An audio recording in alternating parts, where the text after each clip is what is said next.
தேவஜனமே, victory gospel search விடுதலையின் சுவிசேஷ சபை வழியாய் உங்களுக்கு கிருபையும் சமாதானமும் உண்டாவதாக. இன்று தேவன் உங்களுக்கு தரும் ஆவிக்குரிய மன்னா என்ன அப்படின்னா, மத்தேயு 5:14, நீங்கள் உலகத்திற்கு வெளிச்சமாய் இருக்கிறீர்கள், மலையின் மேல் இருக்கிற பட்டணம் மறைந்திருக்க மாட்டாது.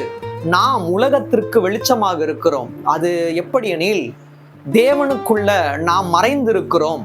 அவர் அதாவது நாம் தேவனுக்குள் மறைந்திருக்கும் போது நம்மை வெளிப்படையாய் எடுத்து பயன்படுத்த வல்லவராய் இருக்கிறார். உலகத்தோடு நாம் ஒன்றாகி உலகத்துக்கு பின்னாக நாம் மறைந்திருக்க கூடாது. தேவனுக்குள் நாம் மறைந்திருக்கும் போதுதான் எவ்வாறு ஒரு விதை நட்டு வைத்து சில மாதங்களுக்கு பின்பாக அது ஒரு மரமாக வளர்ந்து ஒரு கனி கொடுக்கிறதோ, அது போல நாம் மறைந்திருக்கும் போதுதான் அவருடைய கைக்குள் அடங்கி இருக்கும் போதுதான் நம்முடைய வாழ்வு கனி கொடுக்கிற வாழ்வாய் மாறும். மலையின் மேல் இருக்கிற பட்டணம் மறைந்திருக்க மாட்டாது அப்படின்னு என்ன அர்த்தம்? மலையின் ஆண்டவராகிய இயேசு கிறிஸ்து.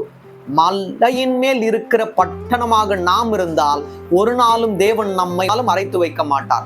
அது போல தேவன் நம்மை மறைத்து வைக்காமல் வெளிப்படையாய் அனைவருக்கு முன்பாக ஒரு நித்திய சாட்சியாய் வைப்பார் என்ற ஒரு விசுவாசத்தில் இருங்கள். தேவன் தாமே உங்கள் யாவரையும் மென்மேலும் ஆசீர்வதிப்பாராக. ஆமென்.